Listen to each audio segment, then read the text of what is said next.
સૌના દર્શકોને નમસ્કાર. ત્રિનેત્ર સાથે હું છું કશિશ. આજના તમામ સમાચારોને ત્રીજી આંખે જોવાનો પ્રયાસ કરીએ. શરૂઆત કરીએ તો દાહોદના ઝાલોદ બસ સ્ટેન્ડ પર એસટીના ડ્રાઈવરે બસમાં જ ગળે ફાંસો ખાઈને આપઘાત કર્યો છે. આ ઘટના ચોંકાવનારી તો છે જ, પરંતુ હવે તેમાં માનસિક ત્રાસના આક્ષેપ પણ ઉઠ્યા છે.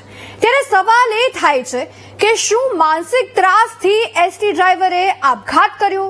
જો હા, તો કોણ આપી રહ્યું હતું તેમને માનસિક ત્રાસ? આવો જાણીએ આ રિપોર્ટમાં.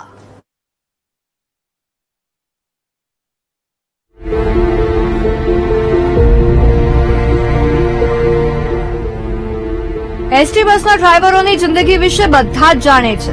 તેવામાં ઝાલોદ બસ સ્ટેશન પર પાર્ક કરેલી બસમાં જ ડ્રાઈવરે ગળે ફાંસો ખાઈને આપઘાત કરી લેતા ચકચાર મચી ગઈ છે. જે બસ ડ્રાઈવર ચલાવતો હતો તે જ બસમાં તેણે મોતને વાલું કર્યું. પરંતુ આ મોતને લઈને હવે મુદ્દો ગરમાયો છે, કારણ કે બસ ડ્રાઈવર ગજેન્દ્રસિંહ ચાવડાના પરિવારે ગંભીર આક્ષેપ લગાવ્યા છે.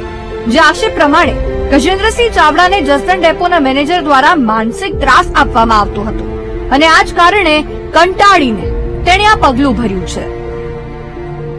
મારા ભાઈ જયારે ઘરે આવતા ત્યારે એ ઘણી વાર અમને કહેતા કે અમને ડેપોમાંથી ડેપો મેનેજરનો બધાનો ત્રાસ આપવામાં આવે છે, રજાઓ નથી આપતા, રજાઓ ઉપર આવીએ તો એમને ઘણી વાર પાછા બોલાવી દે અને ડીઝલના વધારે જીવહાના એ રીતે કઈ મેમો પણ ઘણી વાર આપતા.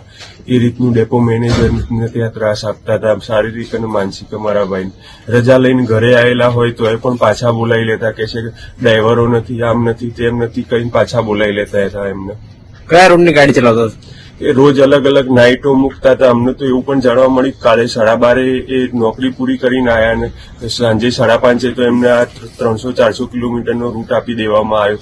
સલંગ નોકરી આપવામાં આવી, એમને 8 કલાકનો આરામ પણ આપવામાં નથી આવ્યો. પરિવારના આક્ષેપ પરથી અનેક શંકાઓ ઉભી થઈ રહી છે. એસટી ડ્રાઈવરોની વ્યથા કદાચ આ શબ્દોમાં છુપાયેલી છે.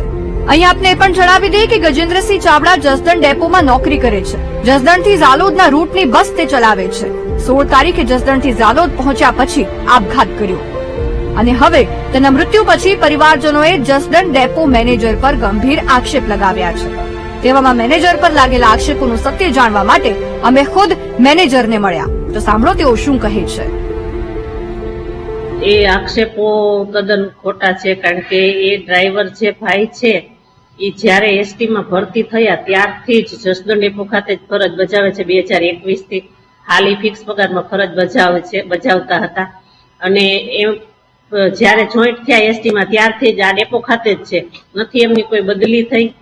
અને બહુ વ્યવસ્થિત ભાઈ નોકરી વ્યવસ્થિત કરેલી છે અને એમને કોઈ દિવસ એવા કોઈ ચાર્જશીટ મેમાં પણ ઇસ્યુ કરવામાં આવેલ નથી. અને ભાઈનું આમ જોઈએ તો એનું વ્યક્તિત્વ પણ સરળ અને શાંત હતું. હવે અમારી પાસે જે માહિતી આવી છે તેને જોઈને તમે ખુદ ચોંકી જશો. ગજેન્દ્ર ચાવડાનું શેડ્યુલ જોઈએ તો શનિવારે રોજ જસદણથી ગુંદાળા રિટર્ન જસદણ, જસદણથી રાજકોટ, રાજકોટથી સાળંગપુર, સાળંગપુર ગજેન્દ્રસિંહે રાત્રિ રોકાણ કર્યું. રવિવારે સાળંગપુરથી રાજકોટ, રાજકોટથી બપોરે 12 વાગે રિટર્ન જસદણ. 6 કલાક આરામ પછી સાંજે 6:45 વાગે જસદણથી ઝાલોદની ટ્રીપ. ત્યાર પછી સોમવારે સવારે 6:45 વાગે ગજેન્દ્રસિંહ ઝાલોદ પહોંચ્યો. ઝાલોદ પહોંચ્યા પછી બસમાં જ ગળે ફાંસો ખાધો. હવે મેનેજર જે કહે છે તે વાત અને આ શેડ્યુલને તમે કેવી રીતે જોશો? એક વ્યક્તિ 12 વાગે ટ્રીપમાંથી આવે અને તેને 6 કલાકના આરામ પછી સીધો જ લોંગ રૂટ પર મોકલી દેવામાં આવે, તે સૌથી મોટો સવાલ છે. અને આ સવાલ જ હાલ સૌથી મોટું રહસ્ય છે.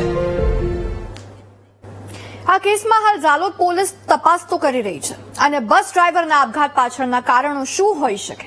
કોઈના દબાણમાં આવીને આવું પગલું ભર્યું, માનસિક ત્રાસના કારણે આવું પગલું ભર્યું, કે અન્ય કોઈ કારણોથી આત્મહત્યાનું પગલું ભર્યું? તે દિશામાં હાલ તપાસ થઈ રહી છે. જો કે એક વાત એ પણ છે કે એસટી બસના ડ્રાઈવરોનું જીવન ખૂબ સંઘર્ષભર્યું હોય છે. લાંબા રૂટની મુસાફરી દરમિયાન ખૂબ મુશ્કેલીઓ પણ પડતી હોય છે. તેવામાં જો માનસિક ત્રાસ અધિકારીઓ આપતા હોય તો તે ખૂબ ગંભીર મુદ્દો છે. અને બીજી રીતે એમને માનસિક ત્રાસ પણ આપે, એ બસ ચલાવે છે, એમાં કેટલા બધા લોકોનો જીવ જોડાયેલો છે, લોકો બેઠા હોય મુસાફરો, એમના જીવને પણ આવી રીતે દાવ પર લગાવો ને તમે. લગાતાર એમની પાસે ટ્રીપ કરાવો, એક જરાક એમને આરામ પણ ન મળે એવી રીતના એમની સાથે તમે ટ્રીપ કરાવો. એમને જોકો આવી ગયું તો કેટલા લોકોનો જીવ મુશ્કેલીમાં આવી શકે છે, એ નથી સમજતા અધિકારીઓ. બીજી વાત એ છે કે એમને રજાઓ નથી આપતા. એટલે અને રજા પરથી ઓચિંતા બોલાવી લેવા તેમજ વારંવાર એમની શિફ્ટ કરવી અને શિફ્ટ બદલાઈ દેવી અને 8 કલાક પણ એમને આરામ ન કરવા દેવો એટલે કેવી હાલત થાય એમની વિચાર કરો. આ તમામ જે આક્ષેપ લાગ્યા છે, આક્ષેપ ખૂબ ગંભીર છે. ત્યારે આ કિસ્સામાં શું હકીકત સામે આવે છે તે જોવાનું રહેશે.